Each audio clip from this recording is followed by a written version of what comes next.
오늘 뉴시스, 뉴시스 2025년도 7월 31일자 기사입니다. 한일 EU 트럼프식 관세 15% 받고 대미 대규모 투자 관세 협상 타결. 우리 한국이 타결됐다고 그러네요. 이 한일 EU 높은 관세 피했지만 대가로 투자 부담 떠나 한국은 3,500억 달러 투자 약속. 본래는 1,000억 달러를 하려고 했던 것이 미국에서 4,000억 달러를 투자해서 500억 달러 깎았군요. 이미 한국은 다른 나라에 비해서 많은 투자를 미국에 해놓은 상태에서 더 이상은 다른 나라하고 퍼센트가 맞지 않다는 거예요. 일본, EU도 각각 5,500달러, 6,000억 달러 투자.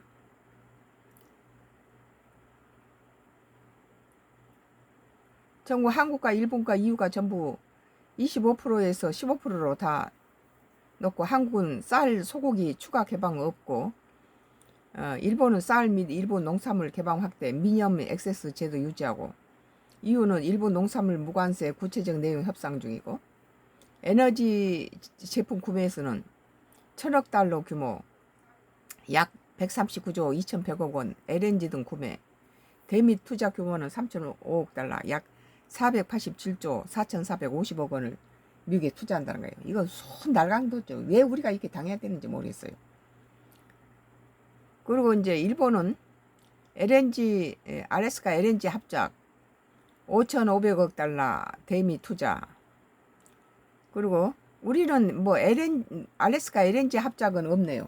뭐 LNG 등 구매는 있는데 합작에는 없네요. 이 8월 1일 한미 상호 관세 협상 시한 앞두고 한국이 도널드 트럼프 미국 대통령과 무역 협의를 타결했다. 미국이 한국에 대한 상호 관세를 당초 25%에서 15% 낮추는 대가로 수백조 원의 규모의 투자를 약속한 것이 골자다. 8월 1일 한미 상호관세 협상 시한을 앞두고 한국이 도널드 트럼프 미국 대통령과 무역 협의를 타결했다는 거예요. 오늘 뉴스에요. 인도, 말레이시아, 대만 등은 아직 협상 중이고, 중국과는 8월 중순 종료 예정인 무역 휴전을 연장하기에 논의 이어갔지만 합의에 이르지 못했다. 한국에 부과된 15% 관세는 당초 트럼프 대통령이 예고한 25%는 낮지만 일본과 EU와 마찬가지로 이번 합의를 통해 한국이 얻는 것은 높은 관세를 피하고 무역 불확실성을 줄였다는 점이다. 뭐 그렇게 나쁜 것도 아니고 좋은 것도 아니에요. 그러나 이재명 정부가 이제 뒤늦게 시작해가지고 일본과 같은 수준의 것을 했다는 것은 나쁠 것은 없지만 그렇다고 해서 썩 좋은 건 아니에요. 한국은 지난해 미국과 무역에서 660억 달러 흑자를 기록했는데, 이는 트럼프 대통령이 집권 세계 8위 흑자를 했죠. 집권 1기 때 한미 FTA 자유무역 협정을 개정한 2018년보다 약 400가량 늘어난 수치다. 이에 트럼프 행정부는 한국의 미국과 무역 균형을 맞추고 미국산 수출품 시장 개방과 함께 한국 대기업에 유리한 디지털 규제 완화를 요구해왔다. 한국과 미국에 3,500억 달러 투자 약속하고 일본은 36%에 불과한 규모다. 한국은 이번에 무역 합의에 관세를 낮춘 대신에 3,500억 달러 규모 미국 펀드에 투자하기로 했다. 이 가운데 1,500억 달러는 조선 분야에, 2,000억 달러는 반도체, 원전, 2차 전지, 바이오 등에 조성된다. 하워드 러트닉 미 상무장관은 30일 현지 시간 소셜미디어 X를 통해서 3,500억 달러 대미 투자 중 90% 이익은 미국인들에게 돌아갈 것이라고 밝혔다. 전부 갖다가 죽 서서 개주는 거죠. 앞서 일본도 관세를 15% 낮추는 대가로 5,500달러 미국을 투자하기로 약속했는데, 트럼프 대통령이 그 수익 90%를 미국이 얻게 될 것이라며 수십만 개의 일자리가 생길 것이라고 주장했다. 지금 미국의 해외에서 투자한 세계 여러 나라, 각국 나라에서 89%의 미국의 일자리를 100% 중에서 89%가 한국 기업이 미국한테 일자를 줬다는 거예요. 100%로 잡았을 때 한국 기업이 미국에서 미국인들의 일자를 89%를 줬어요. 이런 상태죠. 그러니까 미국은 한국한테 고마워해야 되는 거예요. 앞서 일본도 관세를 15%로 낮춘 대가로 그 5,500억 달러를 투자하고 그 수익금의 90%를 미국에 준다는 거예요.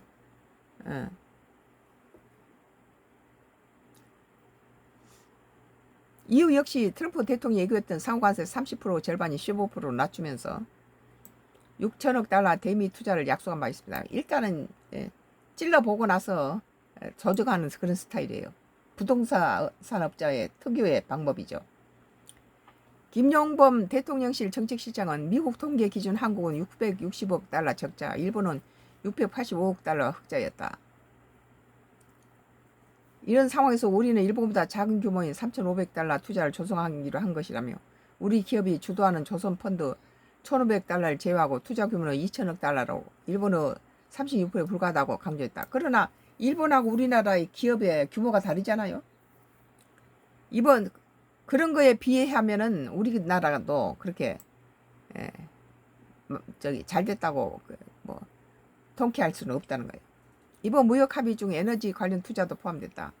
한국은 100억 달러 규모의 액화 천연가스 또는 기타 에너지 제품을 구매하기로 했는데 앞서 일본은 알래스카의 액화 천연가스 합작 사업을 미국과 함께 진행하기로 했다는 거예요. 합작 사업은 굉장히 좀 여러 가지 문제가 많았죠. 차라리 구매한 게 낫지. 이유는 7,500달러 상당한 미국산 에너지를 구매하기로 약속했다. 거기에 투자해가지고 이득이 나올지 안 나올지 하는 건데 투자하는 건 그건 미국의 세계적인 대기업도 갖다 철수를 해버렸는데 거기에 투자하는 것은 그건 차라리 미국산 에너지를 사오는 게 낫죠. 차 관세 15%, 농산물 추가 개방 없어. Y 기업의 장애장애 하수인들이 철저하게 나의 생방을 맡고 있어요. 특히 정치 코멘트 이런 거 엄청 많네요. 지금 차 관세 15%, 농산물 추가 개방 없어. 가장 큰 쟁점이었던 자동차 관세의 경우 한국은 15%를 적용받는다. 여기서 일본과 EU는 무역 합의를 통해 기존 부과했던 25% 절반인 12.5% 관세를 적용받았다. 여기에 트럼프 행정부 이전부터 적용됐던 2.5%를 더해 자동차 관세는 총 15%가 된다. 관세율만 보면 같은 수지만 한국은 FTA를 통해 미국에 무관세로 자동차를 수출했던 만큼 25% 절반인 12.5% 관세만 적용받아야 하지만 15%를 내게 됐다. 한국도 불리하군요. 지금까지 FTA를 통해서 무관세로 서로가 주거니 받거니 했죠. 이와 관련 김 실장은 12.5%를 적용받아야 한다고 강하게 주장했지만 받아들이지 않았다며 아쉬운 부분이라고 말했다. 한국은 이번 무역 합의에서 트럼프 행정부가 농수축산물 시장을 강하게 요구했지만 식량 안보와 농업부 민감성을 고려해 국내 쌀과 소고기 시장 추가로 개방하지 않기로 강조했다. 추가로 안 했다는 거죠. 개방은 했지만. 그러나 트럼프 대통령은 한국이 미국과의 무역 완전한 개방적일 것이라며 자동차, 트럭, 농산물 등 미국산 제품을 수용하기로 합의했다고 전했다. 이와 관련해서 김 실장은 농축산물에 대해 전혀 논의한 바 없고 합의된 바 없다고 선을 그었다. 미국은 저 허풍쟁이죠. 자기들가 해놓은 것을 가지고 자기 정부한테다 거짓말 많이 쳐요. 앞서 일본의 경우 쌀 및 일본 농산물에 대해 시장 개방 폭을 확대하기로 했고 매년 약 77만 톤의 쌀을 무관세로 의무 수입하는데 미니멈 액세스 제도를 유지하면서 이 가운데 미국산 쌀의 비중을 늘리는 데 합의했다. 한편 이번 한미 무역 협상에서 양국 간 방위비 분담 문제 등 일부 사안은 포함되지 않았다. 이제 방위비가 문제예요. 이러한 사안들은 2주 이내 한미 정상회담을 통해 논의될 예정이다. 우리는 한미 작전권 그 한수도 주장해야 되고 여러 가지 중국과 여러 가지 또 북한과 관계를 다시 긴밀하게 해야 된다고 봅니다.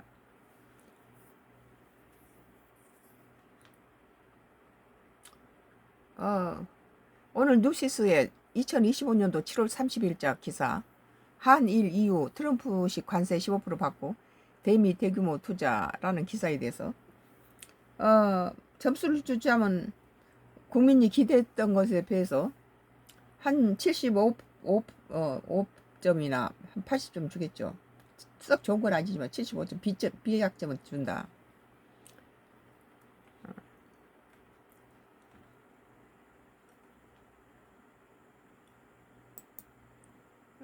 오늘 또 좀 좋은 답은 뷰어스예요. 뷰어스에서 한국산 무기 없으면 안 된다. 태국 한국산 무기 이것이 완전 만족해서 100발 추가. 우리 한국의 무기를 가져간 국가들이 계속 추가해서 써보고 나서 추가해서 아주 반응이 좋습니다. 한국산 무기 없으면 안 된다. 태국 한국산 무기 이것이 완전 만족해서 100발 추가 구매라는 기사입니다. 태국 공군이 한국산 정밀 유도 폭탄 키트 KGB에 큰 만족을 나타내며 추가 구매 계약을 추진하고 있다. 초기 실전 배치에서 기대 이상 성과를 거둔 데 따른 반응으로 우리 자주포 K9이라든지 이런 것들은 우리 국내에서는 평지가 없기 때문에 산 계곡에서 테스트한 것에 대해서 사정거리를 이렇게 발표한 것이 실제 넓은 유럽이나 그런 데서 해보면은 우리가 자주포에 한계보다 더 멀리 나간다는 거예요. 그러니까 성능이 더 좋다는 거죠. 그런 결과가 나왔을 때 이것하고 맞지 않고 더 멀리 가는 이유는 한국 그렇게 넓은 평지가 없어서 산악지대다 보니 그런 실험할 수 있는 넓은 평지가 없어서 그렇게 됐다. 그러니까 예를 들어서 한국은 500이라는데 자기들 해보니까 1000까지 나간다 이런 식이죠. 이것은 한국이 산악지대가 많다 보니 평지에서 바로 이렇게 무기를 이렇게 실험할 수 있는 공간이 얼마 없었다. 국토가 좁다 보니까. 태국 공군이 한국산 정밀 유도 폭탄 키트에 만족을 하고 향후 동남아시아 국가들의 관심 확산에도 영향을 줄 것으로 전망된다. 이 무기는 기존 비유도 폭탄의 유도로 기능을 부여해 가격 대비 성능을 극대화한 가성비 정밀 유도 무기로 평가받고 있다. 값은 싸면서 굉장히 정확도가 높다는 거죠. KGB 20발만 먼저 도입한 태국은 실전에 탁월한 효과를 확인했어요. 태국은 지난 수년간 국경지대에서 캄보디아와 산발적인 교전 상태를 이어오고 있으며 이 과정에서 한국산 FA-50 경 공격기를 도입해 실전 투입해왔다. 태국 공군은 1차 도입 당시 FA-50 전투기와 함께 정밀 유도 폭탄 키트 KGB를 소량 약 20세트를 구매했다. 이 KGB는 미국이 사용했던 500파운드급 자유낙하 폭탄 MK-80에 정착 가능한 키트로 기존 무기의 정밀 유도 능력을 부여하는 장비다. 다른 무기들하고 같이 했을 때 더 좋다 이거예요. 모든 것이 다 잘할 수 끼워 맞추기 좋다 돼 있다는 거예요. 초기 실전은 운영 결과 다수 폭탄을 뽑는 기존 방식보다 KGB를 이용한 단일 정밀 타격의 효율성이 뛰어났다는 평가가 현장에서 나왔다. 특히 방공망 바깥에서 공격이 가능하다는 점이 태국군에 강한 인상을 남긴 것으로 알려졌다. 방공망 바깥에서 공격을 했을 때 강한 인상을 남겼다. 1발당 1억 원 정도 1m 내외 가성비 스텔스 무기 각광. KGB는 한국의 방산업자 LIG 넥스원이 개발한 정밀 유도 키트로 일반 MK-82 폭탄에 장착할 경우 활공 유도 폭탄으로 변모시킨다. 이 키트는 자체가 GPS 기반 유도 시스템과 접이식 활공 날개를 통해 47거리에서 최대 103km까지 비행이 가능하다. 고도와 속도에 따라 활공 거리는 다르지만 통상 중고도 이상에서 투하 시적 방공망 사거리 밖에서도 표적을 타개할 수 있다. 방공망 밖에서도 타개할 수 있다는 것이 이들 태국 그 군에서는 굉장히 충격적으로 반응이 좋다는 거예요.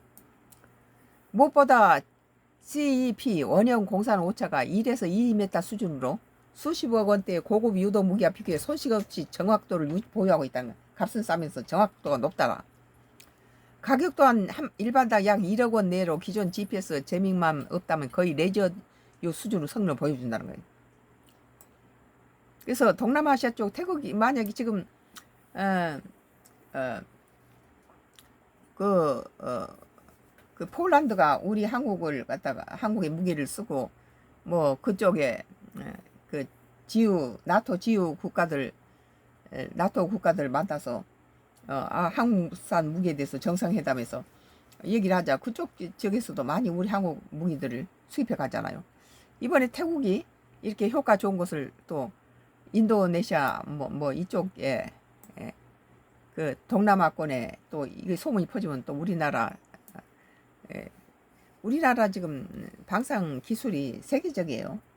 값이 저렴하면서도 정밀도가 높으면서 이번에 사우디에서도 미국의 스텔기 한 대를 구매할 돈으로 한국은 그것을 수십 대를 구매하고 한 대가 만약에 고장이 나거나 그랬으면 그것을 그 수리비가 엄청나고 또 시간이 많이 걸린 데 비해서 한국 것은 값싸면서도 실전에는 한국산이 더 중요하다. 스텔기 하나에 뭐 그것도 받아주는데도 몇 년 걸리는데 한국은 즉각 받을 수 있고 바로 실전에 투입해서 만약에 부품에 문제가 있으면 금방 부품이 교체될 수 있고 이런 좋은 장점이 있다는 거예요. 그래서 사우디아라비아 같은 데서도 미국의 뭐 영국의 스텔스기를 수입을 포기하고 한국산을 실전에 현실의 그 가성비가 한국 것이 더 좋다 이렇게 말하죠. 그러니까 비싼 거 하나 한 것보다 약간 값싸면서 정확도도 맞고 당장 그것이 고장이 날 경우에 다른 부품 교환도 가능한 이런 한국산이 좋다 이런 거예요. 이에 따라 태국 공군은 100발 단위의 추가 물량 구매를 한국 방산업체와 협의 중 것으로 알려졌다. 20발을 가져간 다음에 다시 100발을 주문했다는 건 상당한 무기에 대해서 아주 좋았다는 거죠. 구체적인 계약 규모나 단가는 공개되지 않았지만 기존보다 단가가 소폭 인상된 형태로 수출이 이루어질 가능성도 있다. 이번 계약은 단발성 수출이 아니라 실전 운영 경험을 바탕으로 한 재구매 수출이라는 점에서 한국 방위산업의 상당한 신뢰성과 마케팅 효과를 동시에 제공한다. 써보고 나서 우리 한국은 계속한다는 거예요. 정밀 유도 시장의 틈새 공략, 국제적 경쟁력 확보. KGGB는 고가의 정밀 유도 무기 시장에서 틈새를 공략한 성공 사례로 주목받고 있다. 미국의 JDAM과 유사한 개념이지만 구조가 단순하고 가격이 저렴하며 한국이 독자적으로 수출 가능한 무기라는 점에서 강점을 가진다. 독자적이란 거예요. GPS 유도 기반이라는 악천후 상황에도 정밀 타격이 가능하며 사거리와 정밀도 측면에서 중소국가들의 현실적 수요에 부합한다. 동남아 국가에 좀 가난한 나라에서도 이 무기를 구입하는데 그렇게 타격이 없다는 거예요. 태국의 실전 도입 이후 필리핀, 말레이시아, 인도네시아 등 동남아 국가 역시 KGGB의 운영 성능에 주목하고 있다는 전언도 있다. 특히 기존 폭탄 재고가 많은 국가일수록 KGGB 같은 유도 키트 형태의 무기에 관심을 가질 가능성이 크다. LIG 넥슨의 성과와 한국 방산 수출 확대 기대.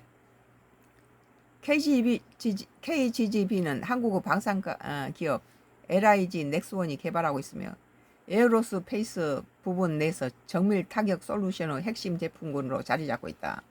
아주 기쁜 소식이에요. 이런 소식만 계속 보도됐으면 좋겠어요.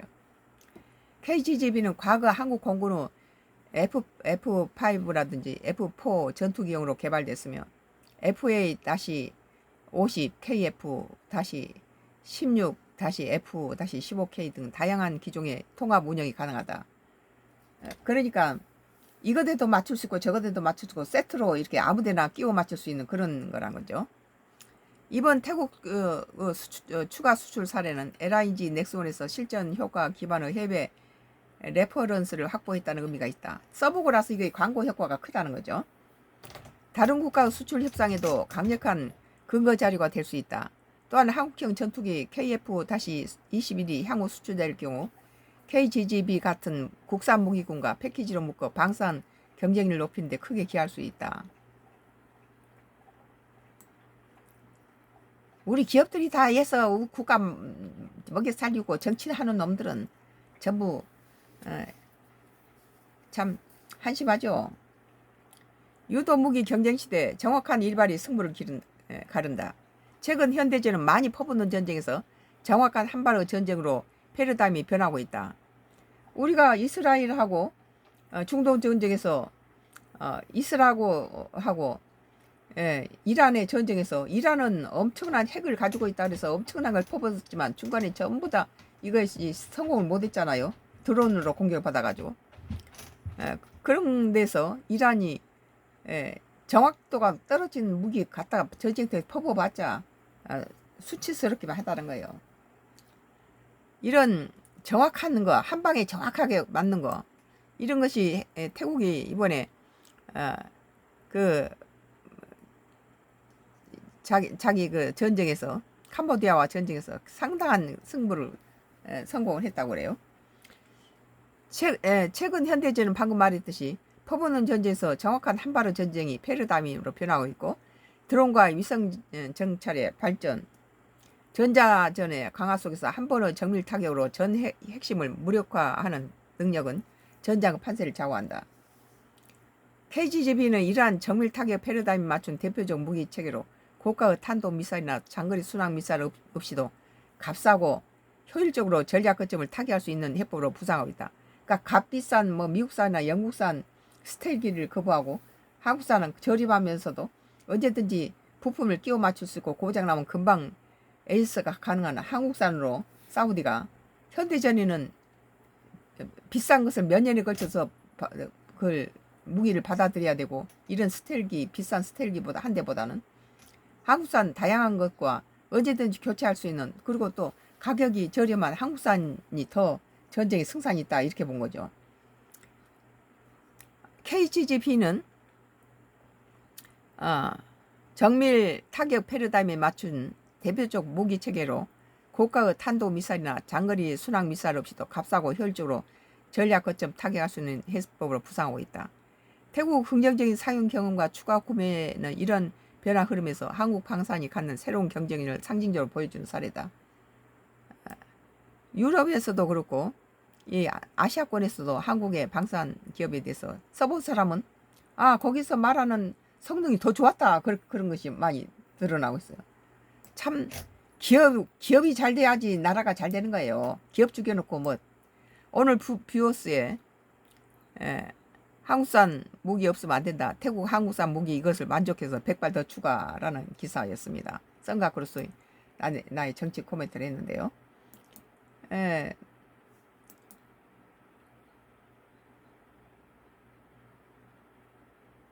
뭐 우리나라가 관세가 뭐 그렇게 됐다고 그러고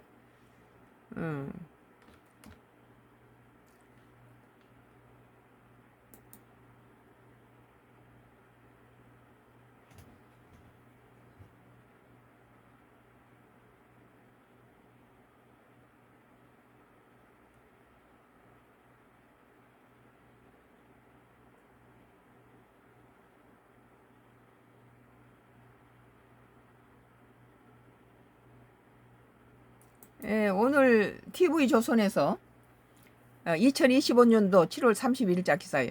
첫 한미 정상회담 이준의 백악관서 개최 방위비 인상 패키지 딜 논의될 듯. 이것은 정신 차려야 돼요. 이번에 방위비에 대해서는 한미 주한미군 주둔비에 대해서 안 했는데 또 우리나라에서는 전시 작전권 해수라는 카드를 꺼냈어요. 그리고 이것은 관세하고 관계없다 그랬지만 주한미군 주둔비를 올리는 입장에서는 상당히 거꾸로운 주문이죠. 이재명이가 이런 부분 잘했어요. 잘한 건 잘했다 해야지 무조건 욕만 할 수 있나요? 잘한 건 잘했다. 뭐 그렇게 실망스럽지 않았어요. 미국과 뭐 이후 다른 나라들은 오랜 세월 많이 깎아대고 시간이 많았지만 이재명 정부가 들어서서 얼마 되지도 않은 시간에 뭐 상당히 나쁘지는 않고 뭐 한 비약점을 준다. 그러나 일본이라든지 뭐 EU 국가들이 다 비약점 맞은 거에 비해서 우리 한국이 높이 평가받을 수 있는 것, 그동안에 뭐 비상계엄이라든지 또는 31명의 줄탄핵 무정부 상태 이런 것들이 되면서 우리 한국은 표류했죠. 한미 관세에 대해서 표류하고 트럼프를 대상으로 정상회담을 할 수 있는 사람이 없었다는 거예요. 이런 관점에서 볼 때 이 이재명 정부가 들어오자마자 이렇게 엄청난 여러 가지 어려움을 당했음에도 불구하고 우리가 생각했던 것보다 이재명 관세는 비약점은 줄 수 있다. 미국, EU 국가라든지 일본이 맞은 정도의 접수를 했다는 건 그렇게 나쁜 점수는 아니다. 욕먹을 점수는 아니지만 칭찬받을 점수도 아니다. 하여튼 15%면 우리 기업의 90%는 다 죽는다고 봐야 됩니다. 트럼프 대통령 관세 협상 타결 소식과 함께 2주 안에 이재명 대통령과 만나기로 한 사실도 공개했습니다. 그럼 우리는 바쁘죠. 지금 대통령이 국무위원을 지금 하는데도 지금 완전히 국무위원들이 이재명이 정부 편으로 짜여지지도 않는 상태에서 이런 것들이 지금 계속 파도처럼 밀려오기 때문에 바쁘죠. 이미 트럼프는 이재명이 요리할 모든 계획을 다 짜놨을 거예요. 그리고 탄 교수를 보냈는데 그거 상당히 야비했죠. 그러나 그런 것에 대해서 그건 실패한 거예요. 그건 뭐 부정선거든지 그런 건 이재명이하고 관계도 없을 뿐더러 또 이제 한국에는 84조가 발동이 되면은 그까진 거 전에 있었던 대통령의 모든 것은 내란죄 외에는 별로 처벌받을 일이 없어요. 그리고 그것을 인정해 줘야 됩니다. 야당도. 우리 정부가 민감하게 보고 있는 주한미군의 역할 변동 등 이른바 안보청구서가 테이블에 오를 가능성이 있습니다. 당연하겠죠. 불러다 놓고 이제 조지려고 그런 거예요. 리포트는 이 관세 협상 타결로 SNS에 통해 공개한 트럼프 대통령 2주 안에 이재명 대통령이 한미 정상회담을 위해 백악관을 방문할 것이라고 했습니다. 지난달 캐나다 G7 뭐 이번에 또 한국의 경주에서 열리는 에이펙 정상회담에 나오려면은 한국을 한번 미국에 초청해야 되겠죠. 지난달 캐나다 G7 정상에서 불발됐던 두 정상의 만남이 2달 만에 성사가 된 겁니다.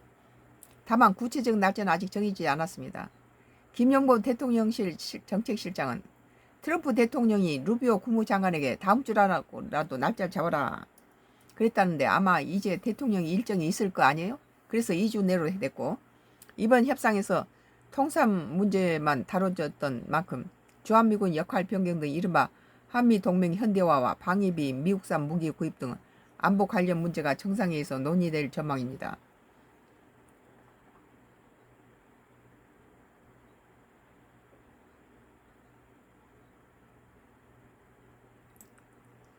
미국은 최근 대북 억제리에 초점을 맞췄던 한미동맹의 역할을 인도태평양 지역까지 확대해야 한다고 요구하고 있습니다. 이것은 내가 누차 말하고 있지만은 우리 집에 개가 우리 집에서 밥을 얻어먹고 가서 나무 집 이웃집 가서 집을 지켜주고 있다가 그쪽에서 강도가 들어오니까 우리 집으로 피신하면 강도가 우리 집으로 다시 들어온다는 거예요. 그러면 이 개는 주한미군이 한국한테 집 지켜준다 해놓고 인도태평양 연안 국가들하고 합동훈련하고 오키나와 일본군하고 합동훈련하면 이들은 전부가 다 중국하고 영토부 분쟁을 일으키는 나라인데 언제든지 전쟁이 터질 수 있죠. 그런데 거기 가서 합동훈련이라는 건 뭘 의미합니까? 거기 전쟁 터지면 주한미군이 거기 가서 싸운다는 거예요. 그리고 중국은 미국의 워싱턴까지 갖다 미사일 던질 필요 없이 바로 주한미군이 주도하는 한반도에다 미사일 던집니다. 그러니까는 주한미군은 주둔비 9배가 문제가 아니라 양날이 칼이라는 거예요. 전쟁이 일어나지 않을 때는 주한미군이 뭐 전쟁 억제력을 지닌 것은 뭐 인정하죠. 그러나 만약에 지금처럼 인도태평양 연안 국가와 일본 오키나와에서 합동훈련하고 이러다가 전쟁이 터지면 바로 우리 한반도는 전쟁으로 휘말리게 된다는 것입니다. 이러는 의미에서 우리 정부는 중국과의 긴밀한 그런 관계도 유지하면서 우리는 이 전쟁에 휘말리지 않겠다. 이번에 저기 푸틴이 우크라이나에 전쟁 무기를 팔 경우에 거기를 적으로 간주해서 공격하겠다 그랬잖아요. 그런 것처럼 우리는 우크라이나에서 뭐 돈으로 뭐 의료라든지 이런 경제적인 도움을 줬지만은 한국산 무기를 갖다 팔거나 주질 않았습니다. 이런 것처럼 이 여러 가지 인도 태평양 국가와 일본의 이런 전쟁에 우리 한국이 휘말려서 전쟁의 중앙에서 또다시 중국과 미국의 대리전에 이용물로 당해서는 안 된다고 봅니다. 미국은 최근 대북 억제력에 초점 맞췄던 한미동맹의 역할을 인도태평양 지역까지 확대해야 한다며, 그런데 왜 주한미군 주둔비는 9배나 인상합니까? 이미 인상된 바이든 행정부에서 인상된 그 주둔비 내용은 해년마다 몇 %씩 주둔비를 올린다 해서 올린 주둔비를 에다가 또 9배를 갖다 인상시킨 건 이건 날강도죠. 정상회담에서 이번에 타결된 투자 계획 역시 더 구체적으로 다뤄질 것으로 보입니다. 미국으로 출국한 조현 외교부 장관은 우리 시간으로 내일 새벽 워싱턴 DC에서 마코 루비오 미 국무장관과 회담 의제 일정을 조율할 예정입니다. 우리나라의 이재명 대통령 가서는 절대 김대중 대통령처럼 해야 됩니다. 미국 언론들은 그때 조지 부시하고 김대중하고 같이 정상회담을 했을 때 김대중 대통령이 상당히 머리가 좋잖아요. 노련하게 오히려 조지 부시가 김대중한테 당했다 그렇게 언론들이 말했죠. 상당히 상수다는 거예요. 상수. 머리가 좋아야 돼요. 이재용 외교부 대변인은 동맹 현대화를 위한 논의를 긴밀히 진행하고 있었고 이번 외교장관 회담 기기에 관련 논의가 있을 것으로 예상됩니다. 통상협상 타결로 한꺼번에 넘었지만 다음 달 열릴 한미 정상회담까지 긴장끈을 놓을 수 없다는 분석이 많습니다. 미국은 우리 한국의 그 조선이라든지 이런 것이 지금 전 세계에서 1위였던 미국이 해군력이 14위로 떨어져 버렸어요.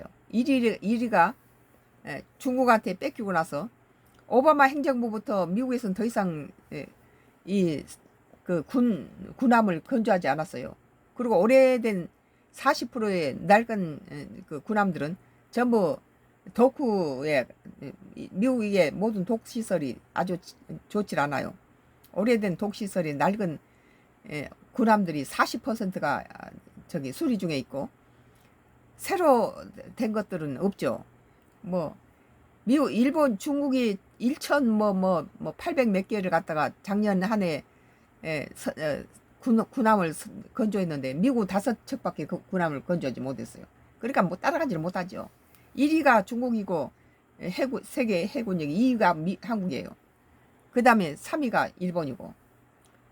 근데 해군 이게 건조는 세계 1위예요. 우리 한국이. 그러니까 이런 것은 미국은 지금 한국을 우방을 인용해서 빨리 미국의 해군력을 강화시키기 위해서 선박 건조를 한국한테 의지하려고 하고 있기 때문에 이런 것들이 이번에 좋은 관계로 유지하고 한미 관계가 회복되기를 바랍니다. 오늘 TV조선 뭐 2025년 7월 3일자 기사인데 지금 Y기업 장애 하수인들이 낙동강 삼류에서 기준치의 30배에서부터 33만 배 카드뮴과 비소, 뭐 수은, 납이라든지 이런 것들을 50년째 흘려보내서 비가 온 날이면 안동 때문에 고기가 다 배를 뒤집고 죽고 이 대구, 구미, 창원, 부산 시민들이 젖줄을 50년째 오염시키고 있는 Y기업은 매번 이게 수십 년 동안을 이 환경청에서 이렇게 조사를 하면은 그 사람들 돈으로 매수하고 건판사들 매수해가지고 50년을 지탱해 왔는데 그런데 비가 오면 안동 때문에 고기가 다 뒤집어지고 그러니까 안동시에서는 안동 때문에 물을 왜 안동 시민의 그 식수로 사용하지 못했을까요? 안동 사람들이 안동댐 물을 못 먹는 것은 Y기업이 덕곡물을 갖다 흘려보내기 때문에 모든 고기가 배를 뒤집고 죽는데 어떻게 안동 시민한테 그 가까운 물을 내비두고 나무 딴 데서 끌어다 갖다 안동 시민들의 식수를 하고 있다는 거예요. 그러나 대구, 구미, 창원, 부산 시민들은 이걸 생활용수나 농업용수나 뭐 식수로 이렇게 사용해가지고 이것들이 아주 50년째 지금 이루고 있는데 절대 Y기업은 자기네들이 독을 안 품었다고 그러는데 이 낙동강의 그 지류에서 황지천에서부터 발원해가지고 그 물이 Y기업에 도달하기 직전까지는 1급수라는 거예요. 피라미도 살고 거기는 가재도 살고 1급수예요. 근데 이 Y기업을 딱 그 공장을 황산공장을 딱 통과하고 내려온 물들은 이건 독극물 칵테일이라는 거예요. 이게 카둠, 비소, 수은, 납, 뭐 모든 인체 치명적인 것들이 수십만, 수천만, 33만 배의 비소, 카듐, 뭐 수은, 납, 독극물 칵테일이 흘려서 내보내고 있다. 그런데 절대 자기네들 안 했다고 거짓말 치는 거예요. 그러니까 MBC PD 수첩이 지금 내가 한 것을 전부 저 숫자를 조작하고 이러고 있는데 MBC PD 수첩이 왜 홍수 때가 되면은 안동 때문에 고기가 다 이렇게 배를 짓고 죽는가 해가지고 장마철에 홍수가 나고 그럴 때 몰래 Y기업 황산공장에 잠입해 들어가서 거기서 그 파이프에서 폐수 처리한 파이프에서 나오는 물을 비커에다 받아가지고 조사를 했더니 33만 배가 나왔다는 거예요. 거기에는 뭐 기준치에 33만 배인데 뭐 카둠이나 비소라든지 뭐 수은이라든지 납이라든지 인체 치명적인 것들이 칵테일 수준으로 다 섞여 있었다는 거래요. 그러니까 안동댐에서 이 지금 Y기업은 비가 온 날이면 자기 탱크 시설이 다 넘쳐 있는 상태니까 비가 올 때는 확 풀어버려요. 그러면 이걸 정화 시설을 하면 돈을 많이 벌 수 없으니까 이걸 갖다 내리 퍼버려서 밑에 낙동강 하류 사람이야 죽든 말든 퍼버려 버리고 이렇게 번 돈으로 Y기업 장회장은 디도스 사이버 테러나 저 첨단 그 기계를 가지고 모든 악한 짓을 다 하고 묻지마 살인, 디도스 사이버 테러, 인터넷이나 이런 방송 매체를 통해서 세뇌를 시켜서 정신조종 자살 살인하고 레이저를 쏴가지고 그 사람 심리를 조종하는 거예요. 아직 세계적으로 발표되지 않는 그런 위험한 것들을 받아서 법제에 이용하고 연예인 성상납이라든지 이런 데 하고 있다는 거예요. 그리고 뭐 급파사들 매수해서 다 돈 주고 그 낙동강 자기들은 하나도 독극물을 배출한 적 없다고 거짓말 지금도 치고 있는데 뭐 이번에 판결에서 이겼다고 그러는데 그게 얼마나 거짓말인지 MBC 방송이 몰래 잠입해서 들어가서 거기서 나온 폐수를 가지고 그대로 갖다 해서 33만 배 비소나 카듐이 나왔다는 것이 드러났음에도 불구하고 이런 거짓말을 하고 더 우려스러운 것은 Y기업에 있는 그 연기가 뿜어져 나가는 데선 소나무나 모든 나무가 풀 한 포기도 안 자라요. 다 죽어서 그냥 미두산이 돼 있죠. 그 위에까지 울창한 숲이 Y기업이 공장 주변으로는 전부 다 오염돼 가지고 이 풀 한 포기 안 나서 다 죽어서 아무것도 살지 못해요. 뭐 바위돌도 뭐 뻘겋게 그냥 색깔이 변해버리고 거기에 구민학교에 구민학생들이 노는 운동장에 모래를 채취해서 조사했더니 거기가 뭐 30배가 넘는 뭐 카듐이라든지 비소 이런 것들이 나왔다는 거예요.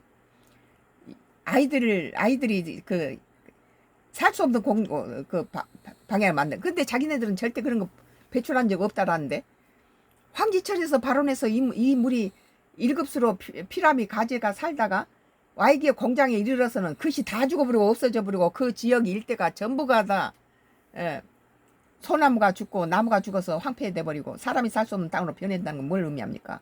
더군다나 그리고 거짓말로 자꾸 아니다라고 건파사들 돈 먹이고 환경청 돈 먹이 가지고 이런 거짓말 치면서 거짓말로 50년을 끌고 나왔죠.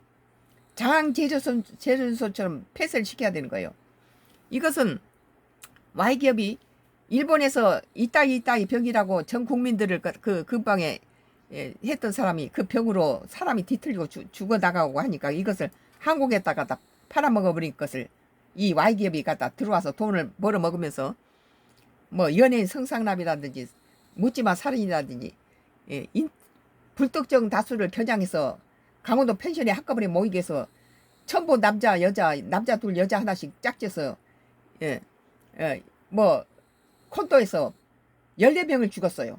똑같은 내용을 유서를 쓰고 이런 사회적인 이런 비리를 저지르고 지금 이걸 하고 있는데 다른 사람 데서 들어오지 못하고 조회수를 조작하고 막고 있어요. 다른 사람이 보지 못하도록.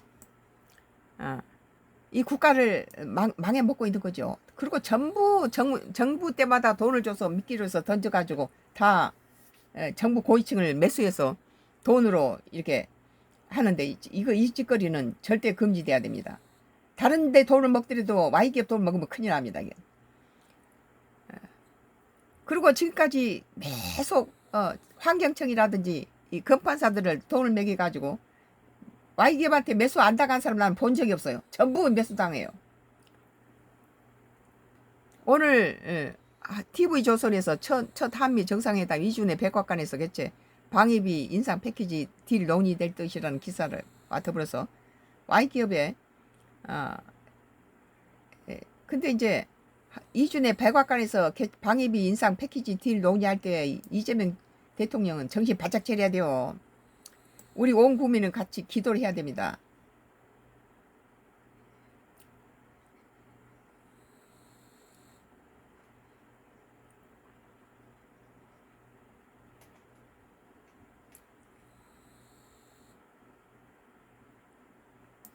뭐 오늘 TV조선에서 일본 도쿄소 중국의 이명희 교환의 피습 중상 중국 안전보장하라 2025년도 7월 31일자 기사인데요. 일본 도쿄 시내에서 중국이 2명이 교환에게 습격당해 중상을 입는 사건이 벌어진 데 대해 중국 정부가 안전보장 조치를 촉구했습니다. 이런 지진이 일어나고 이런 뭐 지진에 대비해서 전 국민한테다가 일주치 식량과 물을 확보하라 하라고 지진이 일어났을 때 어떤 식으로 하니까 뭐 30만 명이 이번 지진에 죽을 것이라고 정부 측에서 이런 데이터를 다 내놓고 있는 마당에서 뭐하게 일본 가서 이렇게 죽는지 모르겠어요.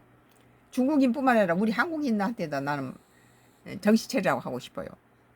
31일 관영 신화통신은 쾌자군 중국 외교원 대변인은 이날 정례 브리핑에서 관련 보도에 했다며 주 일본 중국 대사관 측은 즉시 일본 측의 우려를 표명했고 상황을 추가로 확인하고 있다고 밝혔다고 보도했다. 괴 대변인은 이어 우리는 일본이 중국 국민, 시민의 안전을 보장하기 위해 효과적인 조치를 취할 것을 촉구했다. 한 사람도 아니고 2명 죽여버렸어요. 피습에서. 앞서 신화통신은 이날 도쿄 거리에서 중국 국적 남성 2명이 전체 불명은 남성 4명에게 쇠파이프로 공격을 받아 머리에 심각한 부상을 입었다고 일본 지지통신을 인용해 보도했다.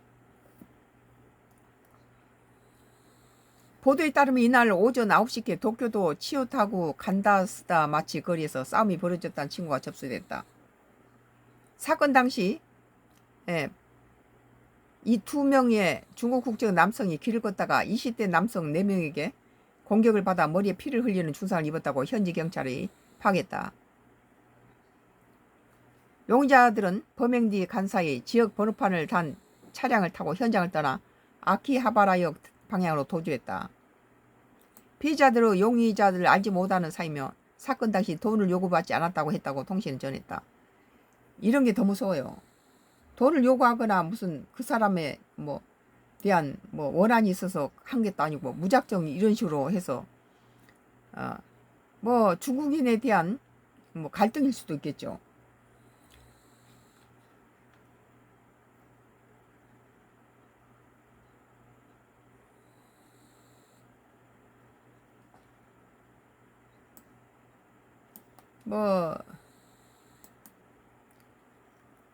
TV조선에서 오늘 7월 31일자 기사예요. 한국 요구에 한미 연합훈련 분산 실시 검토. 폭염 이유를 들었지만 북 눈치 보기 비판. 이것이 우리가 걱정하는 거죠. 대만이나 우리 한국이 트럼프가 우크라를 패싱시켜버리고 푸틴 눈치 보고 그쪽에 엎어졌을 때 우리가 대만이나 우리 한국은 미국의 이런 태도에 대해서 우려를 했죠. 정동영 통일부 장관이 한미연합훈련 일정 조정을 건의하겠다고 밝힌 바 있는데 실제로 한미연합사가 우리 정부 요청에 따라 일부 조정을 검토하는 것으로 파악됐습니다. 훈련량은 그대로 두되 세부 훈련 별로 시기를 나누어 분산 실시하는 방안인데 폭염 등을 감안했다지만 북한 눈치 보기가 아니냐는 지적을 피하기 어려워 보입니다.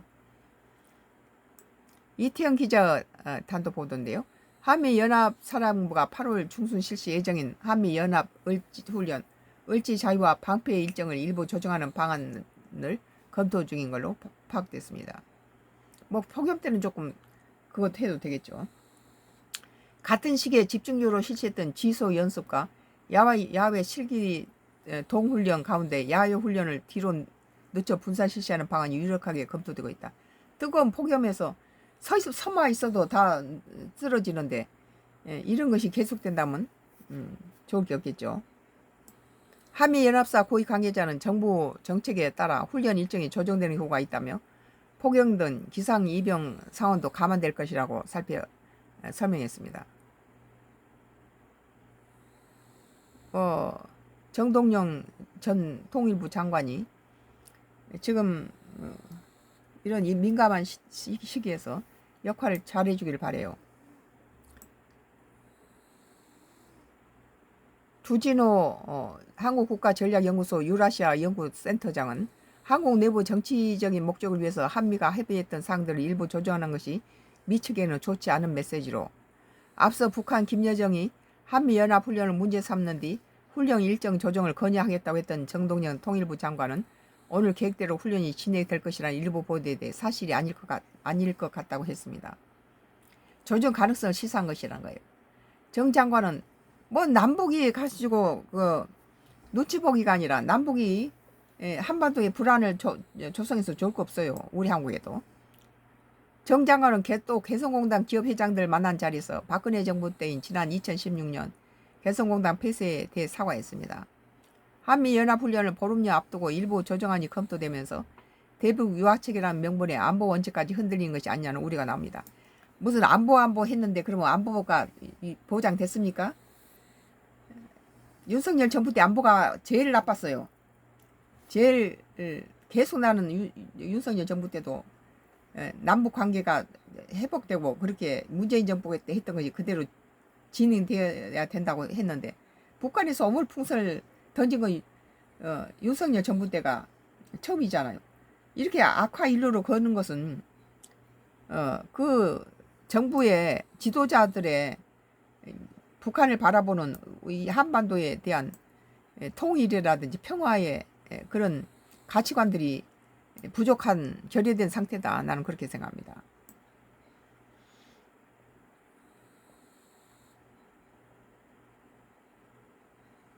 지금 뭐 2주 안에서 지금 한미 정상회담이 미국에서 열릴 계획인데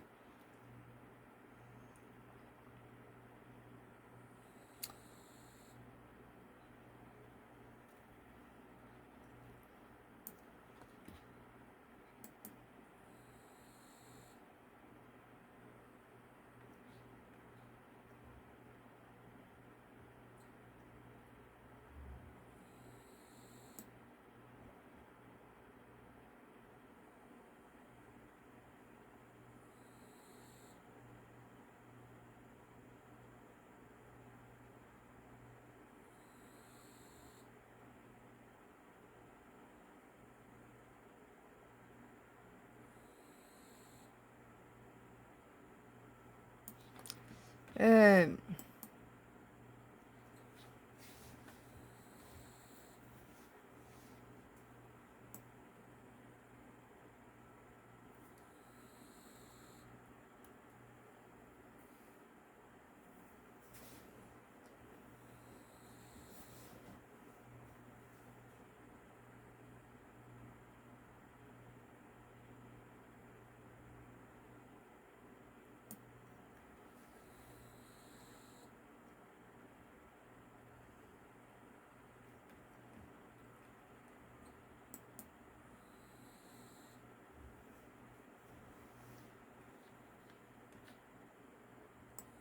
어,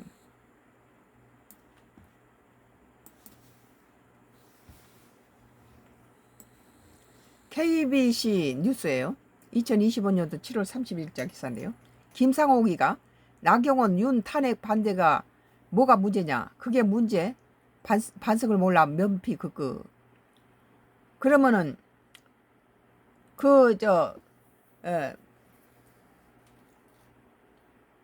민주당과 이재명이 31명을 줄 탄핵해서 31명이 줄 기각을 당하는 그때 그러면 그 사람들은 반성을 했나요? 그 정치법을 한 거죠. 국가의 국무위원들을 31명을 갖다가 줄탄핵을 해서 국가를 무정부 상태로 만들어서 국정 반란을 내란을 일으킨 거죠. 내란죄는 민주당하고 이재명이가 그 일을 저질렀어요. 근데 뭐가 우리가 탄핵은 국회의원의 본연의 저기 권리인데 그게 뭐가 잘못된다요? 그렇게 말하더라고요. 그런데 현재에서는 이거 다 줄 기각을 했다는 걸 뭘 의미합니까? 죄인이라고 잡아넣어서 다 포승줄로 묶어서 넣어놨다가 다시 풀어준 것은 그 사람이 포승줄 묶어서 구속당할 죄가 아니었다 하니까 헌재에서 풀어준 거 아니에요. 그래 풀어놓으니까 다시 또 뭐라냐면 우리는 이것은 우리 권한이니까 정청래가 다시 우리는 한덕수 국무총리를 다시 재탄핵하겠다. 다시 집어넣겠다는 거예요. 그리고 이번에는 한덕수만 한 게 아니라 지금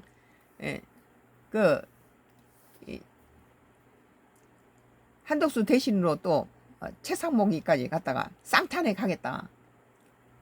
근데 그 무죄는 뭐냐면은 탄핵을 해서 정치법으로 탄핵을 해서 한 사람이 죄가 없어서 기각을 시켜 줄 기각이 돼 있는 상태에서 다시 재탄핵하겠다는 거 이 자체가 무죄라는 거예요. 반성을 모른다는 거예요.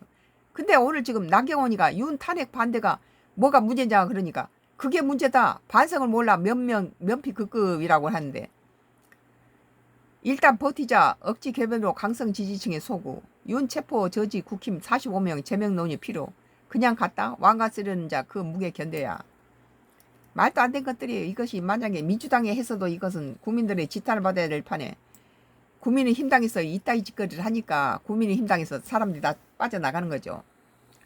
유재광 앵커가 나경원 의원 같은 경우는 언론 인터뷰에서 윤석열 대통령 탄핵 반대한 게 뭐가 문제냐가 뭐가 잘못이냐. 그때 대통령 지지율 50% 정도 육박했는데 이런 말 공개적으로 한대. 그러니까 이제 국민의 이른바 주류들로 공통적 분위기 생각인가요? 아니면 그건 아닌데 이런 목소리만 자꾸 밖으로 나오는 건가요? 그러니까 김상옥 의원은 그게 문제인 거죠.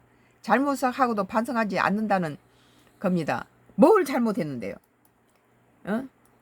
31명을 줄탄핵시켜서 나라가 무정부 상태로 국정이 마비되어 있는 상태에서 비상계엄은 그건 어느 대통령이나 할 수밖에 없는 거거든요. 정상적인 것이고 헌법학자들 원로학자들은 비상계엄은 대통령 고유 권한이다 그렇게 말하고 있잖아요. 그런데 지금 국민의힘당 내부에서 대통령 만약에 이것이 민주당에서 이재명이가 이런 상황이었다면 어떻게 되겠어요? 45명만 온 것이 아니라 민주당은 170명이 전부 다 관저에 싸고 공수처가 대통령 체포 못한다 그렇게 나갔을 거예요. 그들이 법을 따졌습니까? 그 민주당은 처음부터 끝까지 법 다 무시해버리고 무조건 밀어붙였잖아요. 범법자도 좋다. 12건의 범죄든지 5건의 재판이든지 다 소용없어. 만약에 이재명을 갖다가 국민의힘당에 갖다가 내놨으면 난도질해서 지금 구속시켜 놨을 거예요. 국민의힘당이 안 되는 이유가 이거예요. 김상옥 의원은 그게 문제인 거죠. 잘못하고도 반성을 하지 않는 겁니다. 12.3 내란에 대한 진정의 반성이었고 12.3 내란이 잘못되었다. 비상계엄이 잘못됐다면 그 내란으로 주범은 12.3 비상계엄을 일으켰던 윤석열에 대해서 탄핵을 요구하는 건 당연한 논리적 기결입니다. 그런데 그걸 반대하는 건 뭐가 문제냐. 달리 말하면 12.3 내란에 대한 반성 자체를 하고 않고 있다는 거죠. 12.3 내란이 헌법 원로 학자들은 그건 대통령 고유 권한이다. 그리고 국회의원하고 국무위원들하고 같이 논의한 것이 아니고 대통령이 단독으로 한 것인데 이 사람을 연대가제처럼 깨 맞춰서 뭘 이것을 유도한 사람이 바로 민주당이고 이재명이었다. 나는 그렇게 생각하는 거예요. 유재광 앵커는 계엄은 잘못됐지만 탄핵은 반대할 수 있다. 이거는 성립할 수 없는 문정이라는 김상우 의원은 그건 논리적으로 성립할 수 없는 이야기입니다. 그러니까 이재명이가 허구한 날 민주당이 윤석열 끌어내리고 뭐 기업이 망해먹고 어쩐다 했지만 이 당시에 OECD 국가에서 우리는 GNI가 6이었어요.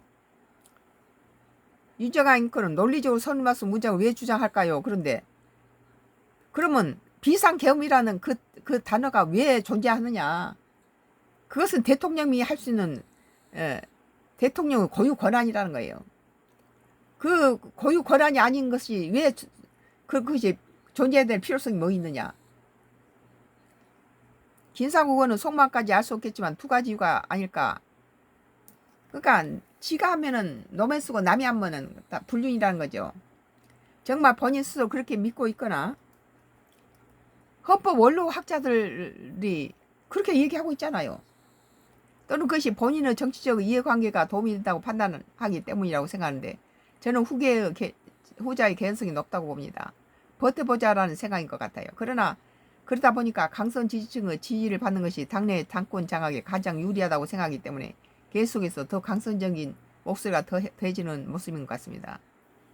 유재광 앵커는 근데 지금 박찬대 의원이 윤석열 당시 대통령 체포 막으로 갔던 국회의원 국민의원 45명에 대한 제명 촉구 결의안이 제명안이 아니라 결의안 촉구 결의안을 제출했는데 이거에는 처리하는 게 필요하다고 보시나요? 그건 말도 안 되는 소리죠. 내가 보기에는. 김상우 의원은 저는 필요하다고 생각합니다. 왜냐하면 12.3 내라는 헌법 파괴 행위였습니다. 그러면 31명 줄탄핵이 줄기각이 됐는데 이것은 헌법 파괴 행위는 아니었나요? 헌법 파괴는 아니래도 국정 내란이라고 해요. 그러면 당연하게 헌법소를 위해 나섰어야 하는 국회의원의 의무이고요. 또 그런 헌법 파괴 행위를 한 대통령에 대해서 책임 묻는 것이 국회의원의 의무입니다. 그러니까 내로남불이란 거예요. 민주당에서 이 국가의 31명을 가지고 줄탄핵시켜서 무정부 상태로 만들어 놓은 것에 대해서 전혀 반성하지 않았어요. 국민들은 그것에 분노하는 겁니다. 국민을 뭘로 보냐?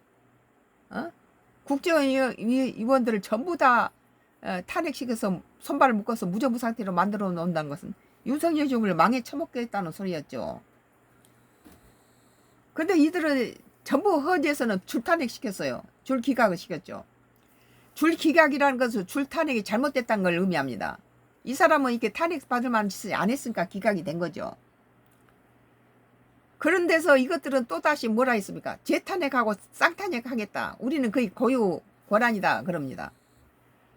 그러면 대통령의 비상계엄은 대통령 고유 권한이고 내란인 건 이것은 적용이 안 되는 거예요. 내란. 자기가 정권을 잡고 있는데 정권을 잡지 못한 사람이 나라를 빼앗겨서 내란을 저지르지. 자기가 다스리고 있는 치리하고 있는 나라를 자기가 내란을 왜 저지릅니까? 아무리 3살 먹은 어린아이도 멍청한 두뇌를 가져도 이건 다 할 수 있는 일이죠. 유재광 앵커가 그런데 거기서 적극적으로 반하고 윤석열 당시 대통령 옹호하고 그런 분이 그렇다 하더라도 그냥 분위기상 어쩔 수 없이 얼굴을 비춰야 될 것 같은데 그래서 간 사람도 있을 것 같은데 거기도 제명 촉구 결의안에 포함시키는 게 맞는 거예요. 이게 제명 처리 시키는 거 대통령 하나로 현직 대통령 하나로 탄핵시키고 거기다 구속시키고 거기에 연좌지로 꼬아서 맞추는 것이 지금 민주당이 독재 정치를 한다. 우리 국민은 그렇게 보는 겁니다. 김상우 의원은 일반 시민이 아니라 국회의원이라는 책무를 지닌 사람들입니다. 무거운 책임 있는 사람이 개별 의원이 헌법기관입니다. 그렇기 때문에 국회의원 한 사람이 거기 서 있다는 것은 공권력 행사에 무언의 큰 압박이 되고 또한 서 있다는 것 자체가 강력한 의사표입니다. 그랬는데 그러면 광화문에서나 법원 앞에서 이재명이 무죄를 주장하면서 그 나라 일은 다 팽개쳐버리고 민주당 의원들이 국가의 돈을 먹고 거기서 갔다가 국민들이 다 외면했잖아요. 광화문 시위나 뭔지들 그것은 그 말을 좀 민주당에 한번 갖다 도입시켜 봅시다. 그러면 저기 줄탄핵을 시켰을 때 그러면 국민의힘당은 한 사람 한 사람이 국정 내란을 일으켰는데 자기들은 국가 탄핵은 자기 고유 권한이라는데 그것이 국민이 그렇게 하라고 뽑아준 국회의원이 해야 될 짓거리입니까 그게?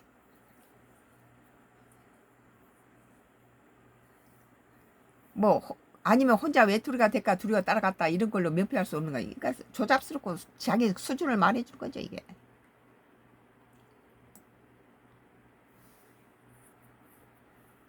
말도 안 되는 짓거리를 하고 있어요. 이 국회의원들도 아주 도덕성이나 윤리적으로 주도하리로 말들은 잘해가지고 잘 사탕 발림 잘하는데 내용적으로 보면 상당히 머리가 나빠요. 머리가 좋아 보이는데 그 가치관 철학이 다 병들어 있다는 거예요. 자기 위주로 겉모술수에 능하고 꿀발음으로 말은 잘하죠.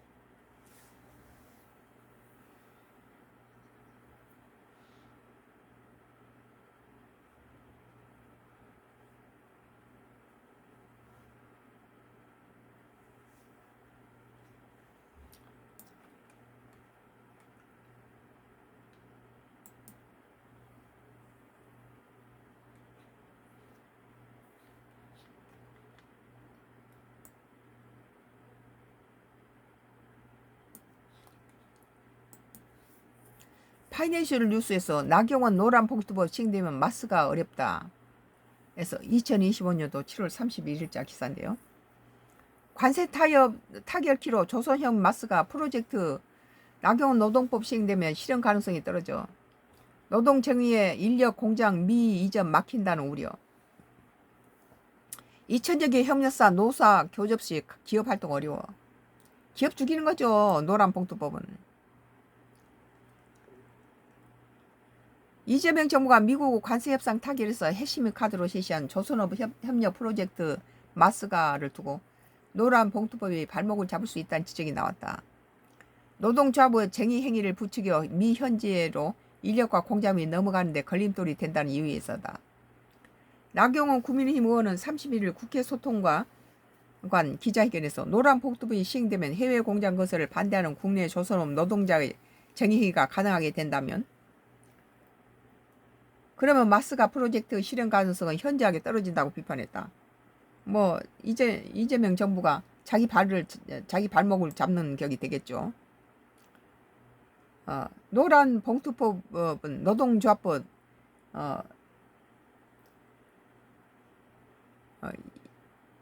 2, 3조를 개정해 파업 노동자에 대한 손해배상을 제한하고 하청업자 노동자에게 원청 교섭권을 부여하는 내용이 골자이다. 나원 대표적인 조선업체인 HD 현대중공업과 삼성중공업을 거론하며 1차 협력사만 각기 1430개와 2420개 이른다며 원청인 모든 현역업체의 노사정의 당사자가 되면 1년 내내 교섭만 하고 기업활동을 하지 말라는 게 된다고 꼬집었다.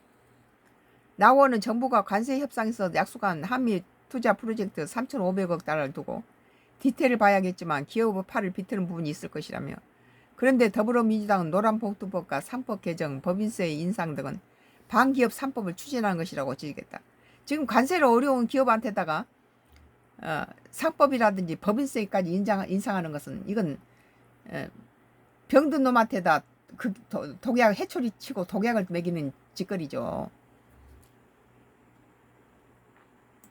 민주당은 노란봉투법과 함께 집중 투표제 도입과 감사위원 분리선출 담는 상법 개정안 법인세 최고세율을 25% 인상한 안을 추진하고 있다. 모두 경제계의 우려를 제기하는 법안들이다. 나 의원은 나경원이가 똑똑해요. 상호 관세와 함께 15% 줄어든 자동차에 대한 품목별 관세를 두고도 우려를 제기했다. 자동차 산업 경쟁국인 일본과 유럽 같은 세율이지만 애초 우리나라의 경우 한미 자유무역협정에 따라 무관세였다는 점에서 수출 경쟁에 차이가 있다는 점이다. 그래 일본 자동차는 2.5% 관세가 부과됐었고 수출량도 혼다를 예를 들어 10%도 안 되는 양을 생산해 수출한다며 반면 우리 관세가 0%였어서 170만 대 수출 중 100만 대 이상이 한국에서도 생산돼 수출된다고 짚었다. 거기다 노란 봉투법까지 시행되면 결국 해외 이전을 택할 수 있다고 지적했다. 나원 현대기아차는 1 내지 3차 현익업체가 5천여 곳이라며 기업들은 탈출을 고민하게 되고 대한민국은 산업 공동화 목전이 다가오게 된다고 했다. 뭐 상속세라든지 기업들한테 뭐 법인세라든지 이런 여러 가지 뭐 노란봉투법이라든지 이런 것들은 기업을 다 우리 국내에서 내쫓는 것이 되죠. 해외로 나가라고 부추긴 꼴이 되는 거죠.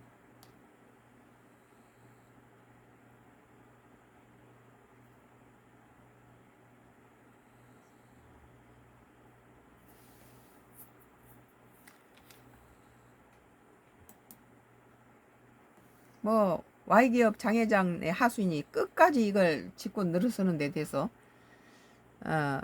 주목하시기 바랍니다. 여기서 오늘 나의 정치 코멘트를 끝내겠습니다.